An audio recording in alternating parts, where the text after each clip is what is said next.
So, in your book, you talk about how Shakespeare, being very good at writing, used consonants and vowels to make his point.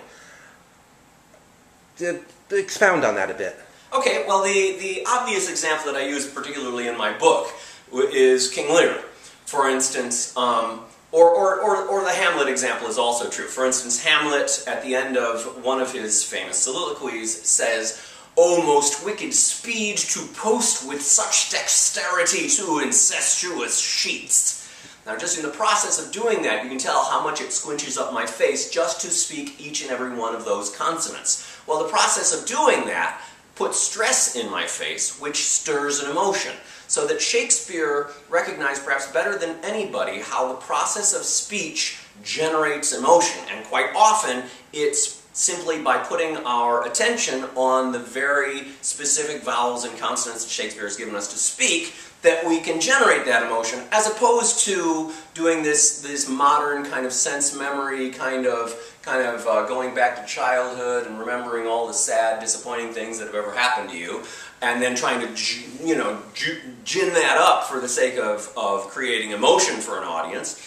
We can go straight at the words and let that create the emotional experience. The other example I was citing is King Lear, in which rather than creating a bunch of backstage thunder sheets and wind machines that would generate the sound of a storm, Shakespeare put the sounds of the storm in the exact kind of consonants and vowels that he gave King Lear to speak, so that King Lear comes out saying, "Blow, winds, and crack your cheeks, rage, blow!" And you can just feel the storm in the very words that he gives Lear to speak. You don't need sound effects as we modern audiences think of them.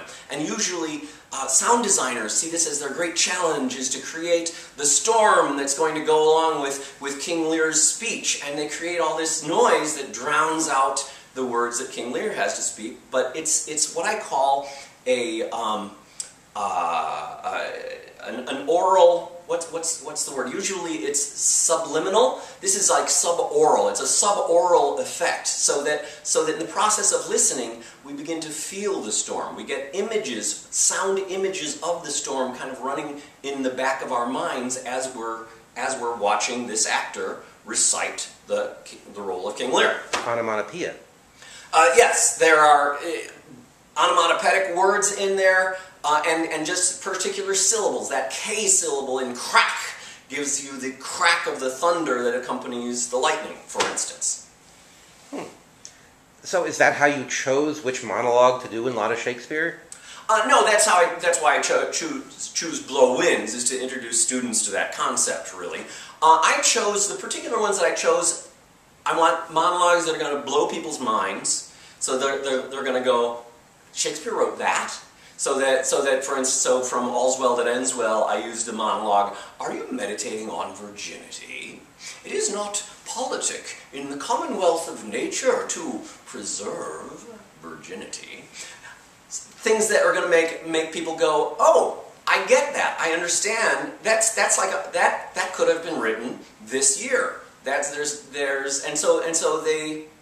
What I want people to do is walk away going, I now have access to Shakespeare. I can go pick up a Shakespeare play and know this is what the setting of that plot is, and this is the dramatic impact that had upon me when I heard it recited. So therefore, I can then reach out to the rest of that play and understand what Shakespeare's about. So how much of what you do as a performer is teaching and how much of it is performing? Well, I think teaching is just kind of a sideline to my work as a performer. I find that, I've been working with Molière for a long time, and I find myself introducing people to stuff that they know about or that they've heard about. Maybe you've heard Molière referenced, maybe you've heard All's Well That Ends Well referenced at some point, and it remains a kind of a question mark in the back of your head. And what I do is, by throwing myself into it as fully as I can as a performer, I can answer the question in the back of your head, what's that dang thing about? So that people then walk away feeling like, I know this now. This is now within my repertoire repertoire, my understanding of what Shakespeare is and why he is, and what made him so important anyway. Why was that? What was the big deal about Friends, Romans, Countrymen anyway? First time I read Friends, Romans, Countrymen, I was singularly unimpressed. But when I dove deeper and deeper inside of it in the process of memorizing it and performing it, I really got into the nuances of what's going on contextually with Mark Antony in that moment. And I just threw myself as far as I can into that, and suddenly it becomes a revelation through the process of seeing something fully performed. So, what are the differences between hearing something performed, even with gesticulation and other cues, and reading it? The problem with reading Shakespeare is that we're not familiar with his syntax.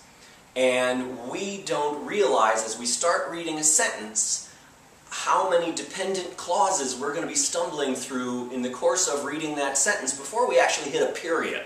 Sometimes, for instance, my Coriolanus speech is about 2.5 minutes long, only 4 periods in the entire speech. That means that there are 4 kind of fully assembled statements that Coriolanus is driving towards in the course of that speech. Well, as I read it, I don't know that this speech is going to continue and continue and continue and continue before it reaches its resolution. In order to appreciate it and understand it, on any reasonable level, I would really need to trace back and say, okay, where did this thought begin? Where did he go with that? And how did he conclude it? And so it's impossible, my belief is it's impossible to get Shakespeare at first glance as you're reading through it. It takes a much more elaborate study before you get, oh, that's the dramatic impact of it. And you really have to be willing to go with that and study it thoroughly and understand in order to appreciate the dramatic impact. So I try to give people that final step, the dramatic impact, so that they then know that's who this guy is. That's why he's saying things the way he's doing them.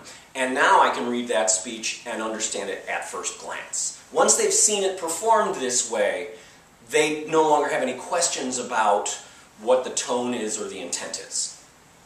What does an individual actor bring to it? I mean, clearly people have different interpretations. Mm-hmm. Mm-hmm. How are you different than Sir John Gielgud? Well, I don't trace back and watch what Gielgud did with a given piece, but I make it meaningful to myself. And for instance, the speech that everyone's familiar with, to be or not to be, that is the question. First of all, I look at the iambic pentameter of that. Usually, the way we are always used to hearing it is to be or not to be. That is the question. That is the question. No, we're used to. I can't unlearn the way I've learned it. We're used to hearing to be or not to be.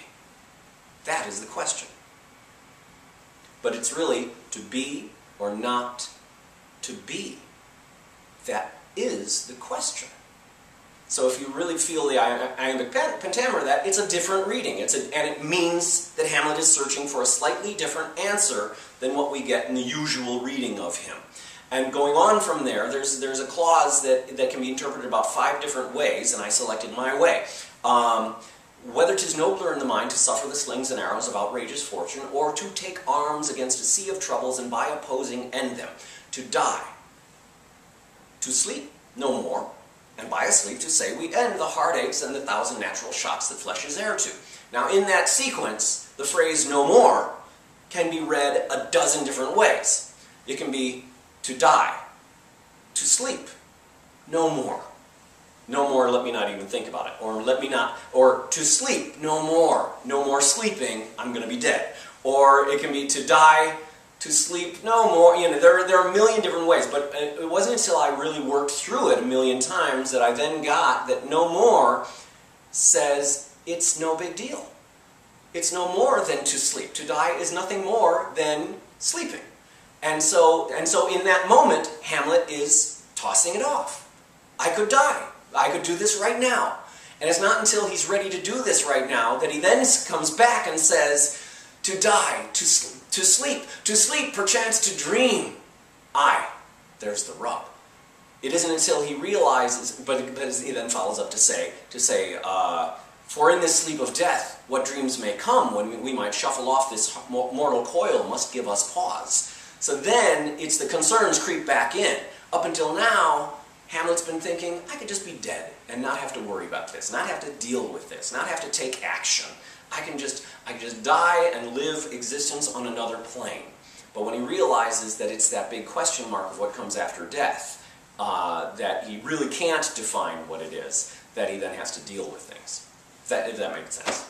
Sure. So, Hamlet doesn't know how his speech is going to end.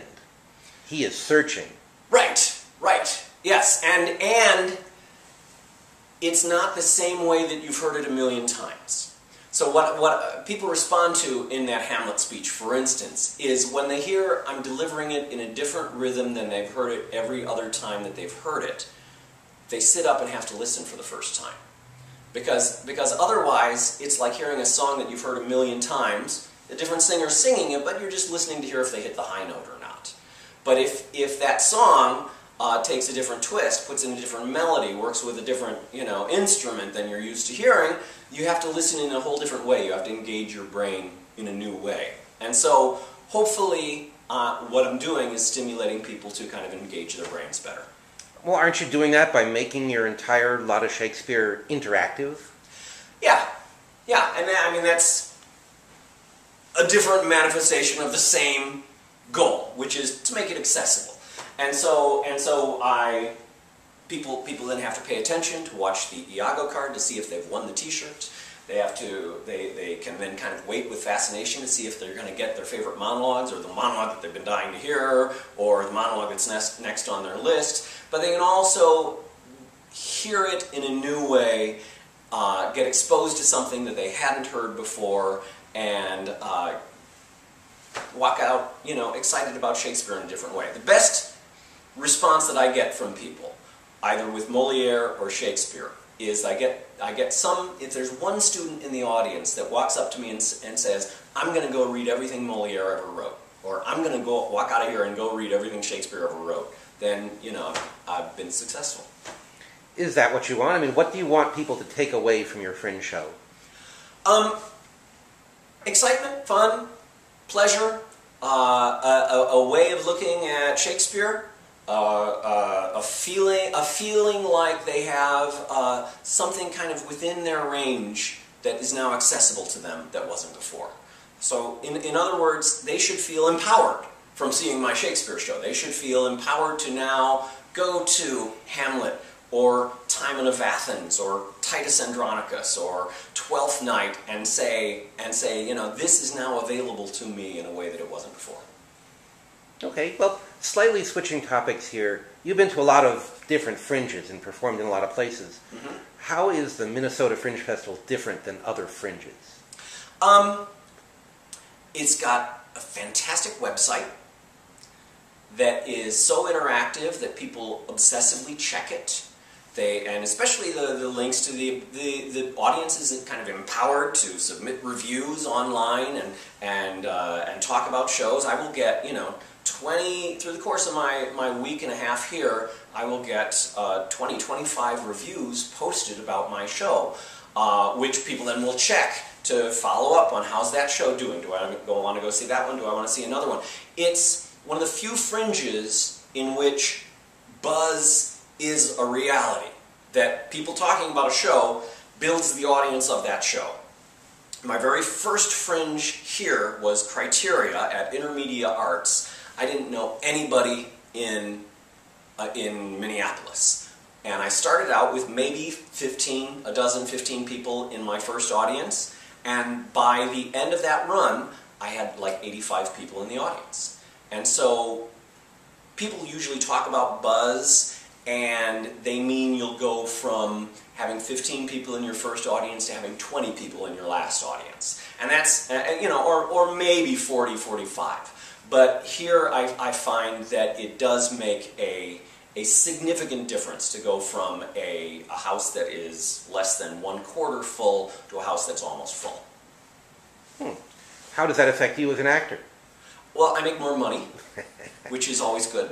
And I'm playing to people who are, elbow to elbow with each other, and one person laughing stimulates somebody else laughing, stimulates somebody else, and then there's ripples of waves and effect of people connecting with each other in ways that they're not conscious of, though I am.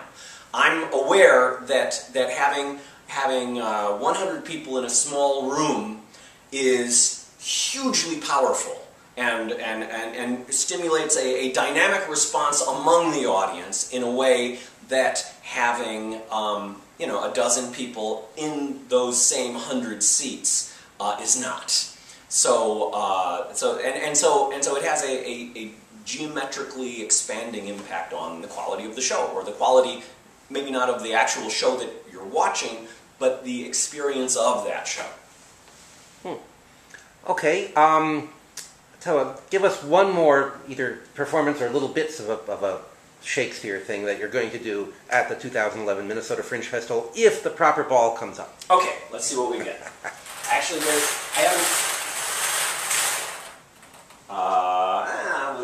Two Gentlemen of Verona. We'll wait on that one. I'll spin it until I get one that I really feel like doing. Richard II I can do anytime. Sonnet 138. We've seen a sonnet. I love Sonnet 138. Let me do Sonnet 138. All right.